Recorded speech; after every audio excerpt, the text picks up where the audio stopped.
You let them take the next step of asking, well, what should I do? Then you can respond in the appropriate action, which is, buddy, I know you probably like me, but I'm sure you don't want to see me when it's 95 degrees outside in the middle of July and having to make a decision when you're sweating in your own house. Right now, you have all the power. That system doesn't have all the power. You have all the power deciding when it gets replaced. I can give you a scenario. Yeah, go ahead. So say it's 60 degrees outside. It's March. You're on a maintenance agreement. System's running. Yeah. It might be 15 years old. But it turns on.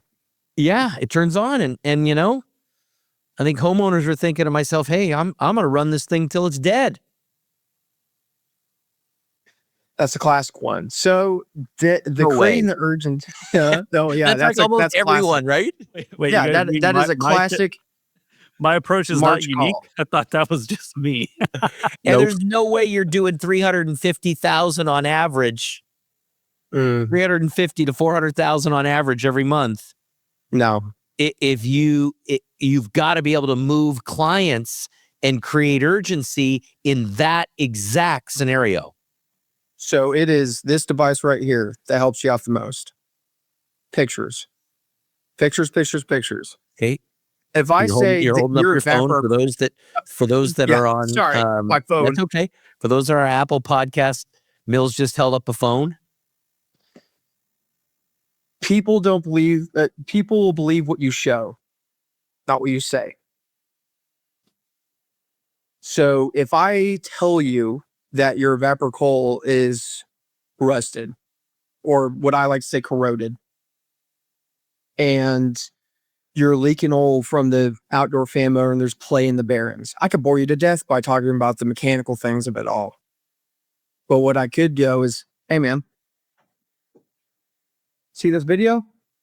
Do you see all that play on that shaft? This thing is, I wouldn't trust it.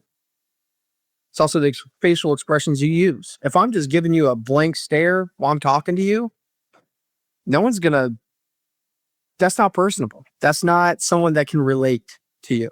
So if I say, man, I understand it's running, 100% it's running. But let me show you this one thing right here. See this? This is your vapor coil. You see all that rust and grossness coming off of there? That's corrosion. What happens when a boat corrodes? Like the particles are eating off of it. Eventually that boat's going to start a leak and you're going to have a dire situation. So I hear an analogy in there. Beautiful. And you pause and just let that sink in. You let them take the next step of asking, well, what should I do? Once they ask you, what should I do? Or what would you do? That's a good one too. Now they are giving you the conversation ball, giving you the reins. Then you can respond in the appropriate action, which is, buddy, I know you probably like me, but I'm sure you don't want to see me when it's 95 degrees outside in the middle of July and having to make a decision when you're sweating in your own house. Right now, you have all the power. That system doesn't have all the power. You have all the power deciding when it gets replaced. You wait for that sucker to die, you're losing all control. People like to have control. So you offer that to them. I can help you out if you want to take control of the situation. And at that point, I go, but that's up to you. So give them the ball right back. Wow, that's a really cool scenario that I've never really heard explained that way, where you're in essence telling the client that, hey, in order to keep you in control, like staying ahead of this thing is what we need to do. Where that damn thing's going to be in control when it's 95 to 100 degrees outside, and that's the last thing we want. Yeah. I've never. It's human nature to control. It's really interesting. That's cool. Human nature is to control. Yeah. I've also heard. No, I've also heard from one of the most successful technicians that I work with that when a client says, "Hey Mills, what do you think I should do?" He said he's been bitten by that, responding to that, where, well, you probably want to consider replacing it. If you respond with making a statement, Yeah. he said, I've been bit by that. It's almost a trap the client is looking to put you in. They're almost. Yep. Go ahead. It is a trap. That is them testing the waters 100%. That's why Testing you, right? Correct. And it really depends on how the conversation's been going, you know? But I would say I would answer that question with a question, you know, like, well, Mills, what do you think we should do? Well, and then I think about like, well, how long are you going to be in this house? And then I would say, you know, and You know? now you've just completely changed the conversation right there. Cause we can go down the road of, Yep. But you totally, and he used to say, so, you know, let's first start. The client would ask, hey, what would you do if you or me? Well, that's the thing. Let's first get a baseline here. This is your home. Mhm. And you're in charge of your home, and he would switch it back on them. So what I would love, because it's your home, I'd love to get your first thoughts on where you think we should go. Yeah.